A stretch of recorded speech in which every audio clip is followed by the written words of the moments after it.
राजेश और शिवानी नया शादीशुदा जोड़ा था। वो दोनों हनीमून के लिए शिमला जाते हैं। वहाँ वे दोनों रहने के लिए एक होटल बुक करते हैं। अरे वाह, कितने सस्ते में मिल गया ये कमरा हमें। हाँ जी, देखो ना, यहाँ से बाहर का नजारा भी कितना अच्छा दिख रहा है। फिर दोनों घूमने निकल जाते हैं। घूमते घूमते शिवानी एक गुफा के पास पहुँचती है, जहाँ से अजीब अजीब आवाजें आ रही होती हैं।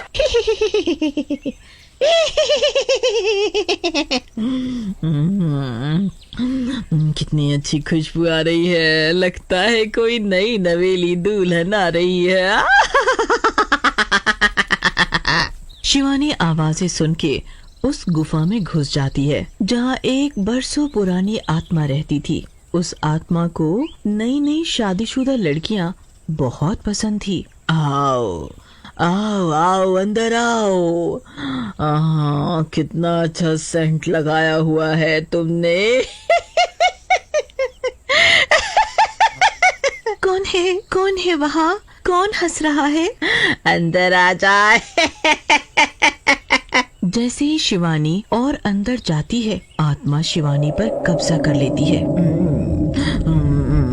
कितना अच्छा लग रहा है। इंसानी शरीर की बात ही अलग है, पर मुझे सतर्क रहने की जरूरत है, वरना इसका पति मुझे पहचान लेगा। अरे शिवानी, कहाँ गई तुम? चलो होटल चले, शाम होने वाली है। हाँ जी, मैं कब से इंतजार कर रही हूँ। फिर दोनों होटल लौट जाते हैं। रात होने पे चलो शिवानी, नीचे चलते हैं खाना खाने। तुम्हारा मनपसंद खाना ऑर्डर करेंगे। फिर दोनों नीचे डिनर टेबल पर जाते हैं। आज मैं चिकन खाऊंगी, कितने दिन हो गए। अरे शिवानी, तुम्हें क्या हो गया? तुम तो शाकाहारी हो ना? आज मेरा मन मुर्गा खाने का है। तेरा क्या चाह रहा है? राजेश डर जाता है और चिकन ऑर्डर कर देता है। चिकन देखते ही शिवानी बेकाबू हो जाती है और बुरी तरह से मांस खाने लगती है। मजा आ गया। कितना मजा आ रहा है, इतने दिनों बाद स्वादिष्ट मांस मिला है। शिवानी को बुरी तरीके से मांस खाता देख राजेश समझ नहीं पाता कि क्या माजरा है। फिर वे दोनों अपने कमरे में चले जाते हैं। अगर और करूंगी तो ये पहचान जाएगा कि मैं शिवानी नहीं हूँ। मुझे काबू करना पड़ेगा खुद पे। शिवानी अच्छे से बेड पर लेट जाती है, पर राजेश की हालत खराब हो रखी होती है। उसे बार बार शिवानी का वो डरावना चेहरा याद आ जाता है जब वो चिकन खा रही थी। मैं सोफे पे सो जाऊंगा, तुम यहाँ आराम से बेड पे सो जाओ। फिर शिवानी लाइट बंद करके सो जाती है। राजेश भी सोफे पे सोने की कोशिश कर रहा होता है। तभी आधी रात बीतते ही डरावनी डरावनी आवाजें आने लगती हैं। अरे मर गया। अरे ये क्या मुसीबत गले डाल ली मैंने शादी करके। कितनी भयानक हंसी की आवाज आ रही है। राजेश की हालत खराब होने लगती है। राजेश जैसे ही लाइट जलाता है, शिवानी बेड से गायब मिलती है। अरे शिवानी, कहाँ गई तुम? शिवानी, शिवानी कहाँ हो? फिर राजेश बाथरूम का गेट खटखटाता है। क्या तुम अंदर हो शिवानी? राजेश को डरावनी हंसी की आवाजें जोर जोर से आने लगती हैं। फिर जैसे ही राजेश पीछे पलटता है, उसकी आंखें फटी की फटी रह जाती है। शिवानी उल्टे हाथों के बल ऊपर चल रही होती है, यानी सर नीचे पैर ऊपर। शिवानी के मुंह पे खून ही खून लगा होता है। खूनी आत्मा शिवानी पे पूरी तरह कब्जा करके अपना रूप दिखाती है। अरे शिवानी, ये तुम कैसी हरकतें कर रही हो? तुम्हें हुआ क्या है? शिवानी, मुझे बहुत डर लग रहा है। सीधी हो जाओ। अरे मैं तो सीधी सादी हूँ। चिंता नहीं करो, बहुत जल्दी मैं तुम्हें भी अपनी तरह बना लूंगी। फिर तुम भी मेरी तरह सीधा चल पाओगे। इतना कहते ही शिवानी उड़ के छत पे उल्टा चिपक जाती है। शिवानी को ऐसा देख राजेश को तो मानो 440 वॉट का करंट लग गया हो। अरे भागो, रे भागो, बचाओ बचाओ, कोई है, मेरी मदद करो। ये शिवानी तो चुड़ैल बन गई है। मेरी पत्नी चुड़ैल निकली। बचाओ बचाओ। कहकर राजेश भागना शुरू करता है। अरे पर भागो रे शिवानी भागो, उड़ के अपनी राजेश जान के बचा पीछे कर भागो। पीछे पहुंच जाती है। भागते भागते राजेश होटल के बाहर निकल जाता है और बाहर एकदम सुनसान होता है। बर्फ गिर रही होती है, तेज तेज हवाएं चल रही होती हैं। इतनी भयानक रात राजेश ने पहली बार अनुभव की होती है। अरे कहाँ तक भागेगा, जहाँ भी जाएगा मुझे ही पाएगा।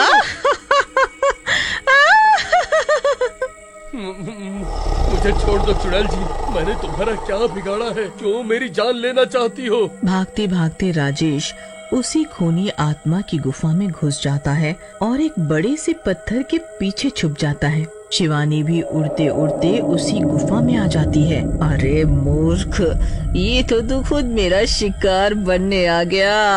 भाग के आया भी तो मेरे ही घर में।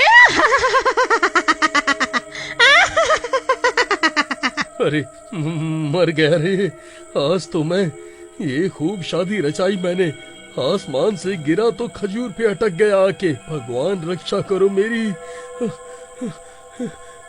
समय है, खुद ही निकल कर बाहर आ, वरना बहुत बुरी मौत दूंगी। पर राजेश कुछ नहीं बोलता और छुप के वहीं बैठा रहता है। तभी शिवानी अचानक से उड़ के उसी जगह ऊपर चिपक जाती है और गुफा की छत पे उल्टा चलने लगती है।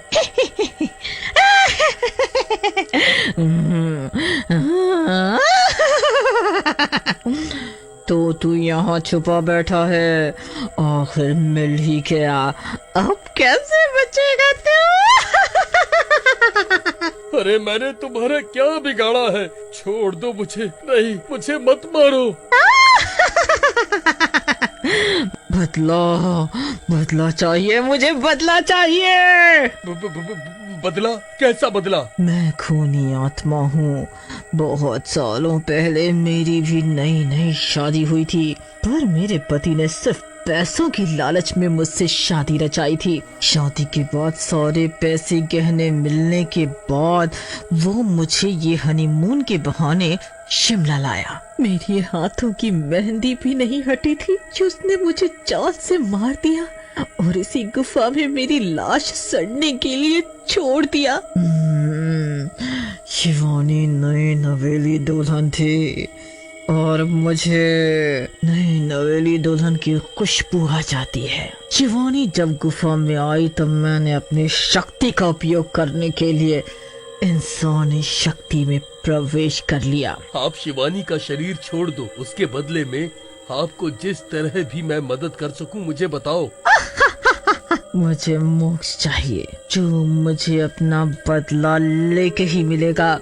मुझे मेरे पति को दर्दनाक मौत देनी है, जो मैं इंसानी शरीर के बिना नहीं कर पाऊंगी। ठीक है, अपने पति की फोटो दिखाओ और मुझे 1 हफ्ते का समय दो, मैं तुम्हारी मदद करूंगा। फिर शिवानी के अंदर प्रवाहित आत्मा अपने सामान के अंदर से अपने पति की फोटो ढूंढ के राजेश को देती है और राजेश उसके पति की तलाश में निकल जाता है। फिर 1 हफ्ते बाद राजेश उसके पति को बड़ी मुश्किलों से ढूंढ के उसी गुफा में लेके आता है। उस रात अमावस्या की रात होती है। पूरे आकाश में बादल छाए होते हैं, बिजली कड़कती है, बारिश होने लगती है, तेज हवाएं साए साए करके बहने लगती है। तभी शिवानी के अंदर बसी खूनी आत्मा अपने भयानक रूप में आ जाती है और हाथ के बल गुफा की छत पर उल्टा चलने लगती है। उसके मुंह पे खून लगा होता है। ये कितनी डरावनी रात है। अरे भाई, तुम तो कह रहे थे तुम्हें अपना घर बेचना है, पर ये तो कोई गुफा है। ये तुम मुझे कहाँ ले आए? इतनी भयानक आवाजें आ रही हैं यहाँ। बिल्कुल सही जगह आए हो तुम, जरा ऊपर तो देखो। जैसे ही उसका पति ऊपर देखता है, उसके पैरों तले जमीन निकल जाती है। अरे बचाओ कोई, मर गया मैं। अरे ये कौन से जन्म का बदला ले रहे हो मेरे से? तभी वो खूनी आत्मा शिवानी का शरीर छोड़ के अपना असली चेहरा अपने पति को दिखाती है और उसे उस दर्दनाक रात को याद दिलाती है। मुझे माफ कर दो प्रियतम, मुझसे बहुत बड़ी गलती हो गई। मैं लालची हो गया था, छोड़ दो मुझे। पर खूनी आत्मा ने उसकी एक न सुनी और वापस शिवानी के शरीर में प्रवेश करके उसे वहीं बर्फीली पहाड़ी से नीचे फेंक देती है। उस भयानक डरावनी रात में उस पापी का अंत हो जाता है और होनी आत्मा को मोक्ष मिल जाता है।